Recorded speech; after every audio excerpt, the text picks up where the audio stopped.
Hey there, Fletcher from All Things Overlanding here, and today I'm talking a little bit about the recovery gear that I bring with me on every trip. And I want to talk a little bit about what I bring, and I'm going to show you everything, but I also want to say take everything with a grain of salt. And what I mean by that is everybody takes different stuff. I will link in the description down below a really helpful video that my buddy Will at Adventure to Rome did recently, where he talked to a gentleman from Factor 55 a little bit about different types of recoveries, when to use different recovery gear, the difference between different types of recovery gear, things like that. Obviously, I'm a novice. I'm just someone that goes a lot. I have a fair amount of off-roading experience, but I've learned everything I know from other people I've been with, and that doesn't necessarily mean it's right. So again, I'm just going to show you all the stuff that I have. I kind of consider this a bare minimum and sort of a budget recovery setup. So again, I'm going to walk you through all the stuff that I've got. I'll put links in the description down below to everything in case you're looking for stuff like this and it's helpful. But again, check out that link to Will's video about just general recovery tips and things like that, because it's also super helpful. So let's get into my budget-minded recovery gear setup and what I bring with me on every trip just in case for recoveries. Let you go.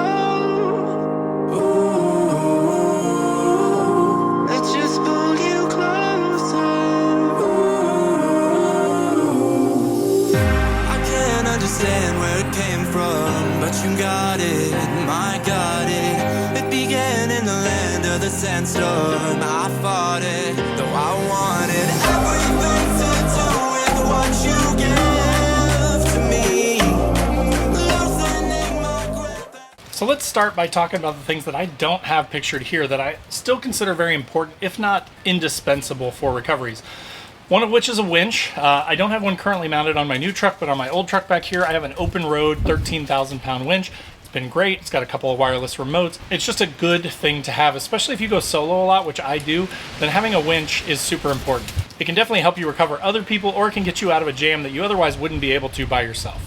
Another thing that I don't have pictured here is my compressor. So, obviously overcoming obstacles is about tread patch. It's about how much traction you can get while you're off-road. So if you get to a super sort of sticky situation, you think that you may need to air down, then you're going to want to do that, and then you're going to want to be able to air back up. I use a Tozalaz dual compressor with a Thor's Lightning 4-tire air-up system, and again, I'll put links to both those things in the description down below. I'm not going to show you all that just because now that we've talked about it, that's about all there is to it. I recommend having an air compressor of some type. I didn't spend a ton on mine. It was about a couple $100, I think. There are some really expensive options. There are some less expensive options, but having a way to air up your tires is important if you're going to be going more challenging off-road type trails. So then let's dive into the specifics of the gear that I carry on all of my trips, just as a backup, just in case for recoveries. These big guys here are the Bunker Industries serviceable traction boards, and I'll put a card up here in the corner to the video that I did on these where I went through all the features and everything of these. These are some really nice budget priced traction boards. They're under 200 bucks, which is about half as much as a lot of the name brand ones, but they have a lot of really nice features, including replaceable metal panels basically that go on it to make them more rigid, more tough. And then if something were to happen and you were to chew the teeth off, you can replace the teeth on these things. If you were to cause any damage to them, the parts are replaceable. So rather than having to go buy a whole nother set of traction boards, you can just fix whatever you broke on the traction boards that you have and then keep running them. There are a lot of guys with these extrusion bed racks like I have that have sort of a slide out, and they will mount them up top, so above kind of the stuff that's in their bed. So I'm kind of considering possibly doing something like that and then mounting those in there, so I always have them and don't have to worry about grabbing the bag and bringing them. But again, for now, they have this really nice sort of waterproof bag with big handles on it to make it really easy to carry. I throw this in my garage when I get back from a trip. When I go out the next time, just grab this, slide it down the side of my truck bed, and I've got my traction boards if I need them. So traction boards are great. You can use them to level your vehicle. You can also use them to get yourself out of a jam if you're by yourself, or you can use them to get traction to somebody else or to bridge an obstacle. So if you came up to an obstacle that was maybe like a big washout or something like that, you could. These things are sturdy enough to put over that obstacle and then actually drive over and get your vehicle over that obstacle without dipping down and potentially getting stuck in that washout or ravine. So for a couple $100, set of nice traction boards like these Bunker Industries are a really good thing to have as peace of mind when you're going out off-roading. Now let's dive into all the minutia of the little stuff that I've got in this X-Bowl bag here, and I'll show you all my gear that I carry, which this is the bulk of the recovery stuff here. All right, so I'm just gonna open up this bag and literally take everything out. This is actually an X-Bowl bag that I got with my kinetic rope, which you'll see in here. That's part of this package, but the bag is way bigger than it needs to be, so I had tons of room for other gear. So I actually consolidated all the rest of my gear down into this one bag so that it was easier to take with me. So this is one of my newest things here. I had one of these before and I actually don't know what I did with it. I had it on my old Xterra originally. If you do not have the ability or the budget to put a rear bumper on your vehicle, and mine's just brand new, I haven't had time to mess with it. Mine has sensors in the rear, so I'm kind of avoiding it for a number of reasons, but eventually I will do a rear full bumper. But until then, having something like this basically, as you can see here, it has this big hitch pin that will go through your hitch, and then this giant steel ring basically allows you to mount a shackle in it. And it does come with the D-ring shackle as well, so that's kind of a nice deal. These things are about $30, $40. Again, I'll put a link in the description down below, but for a little bit of peace of mind, for not a lot of money, this is a nice thing if you have a hitch but no rear bumper, as a just-in-case for recoveries. It's nice to have a solid point where you can actually attach to on the rear of the truck without having to worry as much about damaging stuff. I've used these a number of times on my old truck, never had any problems with them, but just be aware, with any recovery stuff, there is a danger, so you want to be as safe as you possibly can. Watch as many videos about how to recover, the methods of recovery, attend classes at like Overland Expos and things like that. Learn as much as you can about recoveries, because you can never know too much. All right, so next, these are just some Harbor Freight work gloves. I do like those though, because you don't have to worry about your hands getting pinched. If stuff's muddy, it keeps you clean. So it is just kind of a nice thing to have in there if you're going to be, recovering vehicles. Then I've got a couple of these. These are inexpensive U-Creative soft shackles. So with any of this budget stuff, again, I've run this budget stuff. I've not had any problems. I know other people that have run budget stuff and they've had big problems. And this is a life and death sort of situation. So again, while I'm showing you this budget-minded stuff and saying that I personally have not had a lot of trouble with it, I also don't do a ton of recoveries, right? So make sure that you're being as safe as you possibly can with all this gear. Then I've got an Orkish, which again is just kind of a no-name brand snatch block, really easy to use. You put your, you say your winch line through this thing, and then you attach this with, say, like a tree strap to a tree, and it gives you a way to sort of angle your winch. We had to actually use this to recover me when I got stuck in Hoosier National Forest.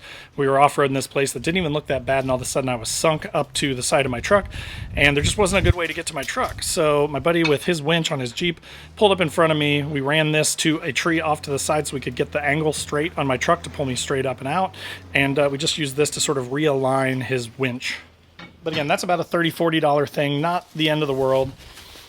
Here are some other soft shackles. As you can see, these are the ones that I've used. Those other ones are new ones. After that last recovery, I bought additional ones because I just had these two, and we used pretty much every piece of recovery gear that I had for that last recovery of the truck. So I went ahead and I bought a couple of other soft shackles. So I've now got 4 soft shackles total that I carry.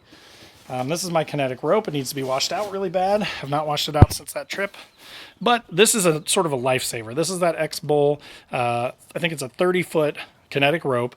But so what this basically does is, unlike like a recovery strap, this has some give to it. So the nice thing is you can kind of hit it. Your buddy can, floor the gas a little bit, get going, and this thing will actually flex like a rubber band, and then more slowly apply that pressure to the vehicle that's being pulled out, kind of giving them a yank without that hard yank of a recovery strap. So it just works a little bit better, especially for stuck vehicles, things like that. If you're really stuck in some mud, a kinetic rope can make a big difference to get you up and out of that situation. So definitely recommend a recovery rope, kinetic rope. These range from $30 to $120. I'll put a couple options down below. I went with the X-Bull because it was a name that I'd heard of before and wasn't all that expensive. So I've had really good luck with it. I've used it 3 or 4 times and it's worked every time, and I don't have any noticeable wearing or anything like that. It seems to be in good condition. Then I've got a couple more hard D-rings. Again, you want to be careful when you use these because you don't want this piece of metal flying at you. You would never use these to connect a couple of straps or anything like that.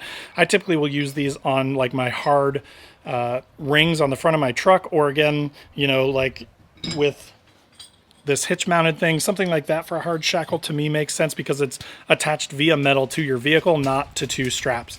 So again, watch a bunch of recovery videos. This is not the how to recover. This is just the basics that I carry in my sort of budget kit. And then I've also got this 3-inch by 30-foot fiery red recovery strap. Again, there is a difference between recovery straps and towing straps. Towing straps are not meant for any sort of dynamic movement. Those are meant to literally hook a vehicle up behind yours, get the rope taut, and then tow a vehicle behind you. So if you see something that says tow strap, do not buy it. That is not for recoveries. You need something that's specifically for recoveries. So again, this is a recovery strap. It's meant to flex a little bit. It's meant to bend a little bit and to give in the case of a recovery and to take multiple recovery attempts. So this one from Fiery Red is really nice. It's got these sort of, covered padded sections on it up close to the front. So if you're using this on a tree or something like that, it's not going to scuff up your stuff. It is a big, heavy rope, so just be aware of that. But all this recovery stuff is going to be pretty heavy, and it's going to cost you a fair amount when you add it all up. So I mean, all said and done, I've probably got $300 or $400 in just the recovery bag, and then another couple $100 in the Bunker Industries.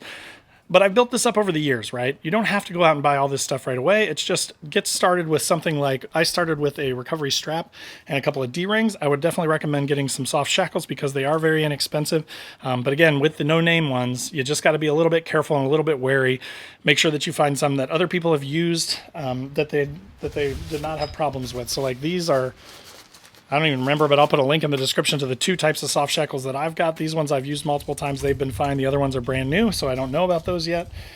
But again, just be careful with your recovery stuff, but something is better than nothing in my opinion. That is one thing that's overlooked a lot is everybody says they got to buy the most expensive, biggest name, nicest stuff. And if we all could, I definitely would recommend it. But if you're going out by yourself, it's a lot more dangerous to have no recovery stuff than it is to have, you know, cheaper, more budget-minded stuff and to have something. But just be careful with the way that you use it and learn as much as you can about how to do recoveries. All right, guys, so that will do it for my budget-minded recovery gear setup that I've gotten, sort of the things that I take with me on every single trip. Again, so far I've had good experiences with mine, but we've all seen those horror stories online where, you know, if something fails and something flies at a vehicle, it's very dangerous. So you do want to be very mindful of sort of how you're setting yourself up. But I also wanted to be honest with the stuff that I carry, right? Like, would I ultimately carry the cheapest recovery gear if I could afford to buy the best stuff? Absolutely not. And do I only use it as cautiously as possible? Of course I do. So again, take everything with a grain of salt. You know, these are just the things that I carry. Coming up is the More Expo where I will be. There'll be a link in the description down below with a coupon code for some money off of that. But they will have some recovery classes there, and I'm going to try and attend as many as I can. And I would definitely recommend if you guys are in the area, come to the More Expo, go to one of the Overland Expos, go to whatever you can and take as many classes as you can to learn safe practices for recovery. So again, I hope that was helpful for you. If it was, click that like button. If you have any questions, post up in the comments down below. I'd love to hear from you. In the description will be links to all my social channels, so wherever you want to hang out, I'd love to have you. There's also a link to my website where I've got funny camping, overlanding themed patches and stickers, so if you want any of that stuff, definitely check that out. And then below this video is a join button. This is something a little newer on YouTube that I'm trying out, where basically you get early access to the videos, you get some other nice perks and features. I've had people say, hey, I'd like to support the channel, but I don't know how to do that. That's just a really easy passive way to do it. If you want to check that out, feel free. Also in the description below is a link to my Patreon group where we've got a 24/7 Discord. That's more of an active type of thing, right? If you want to have conversations, be involved, chat in the Discord 24/7 with everybody, that's a cool place to be. And we're also doing a couple trips every year, so that'll be a ton of fun as well. And then there's the Newbie Overlanders Facebook group, totally free to join, tons of awesome people in there. So if you're newer, or even if you're not and you just are tired of the big groups, that may be a good place to check out for you. But again, thanks for watching, and we'll see you next time.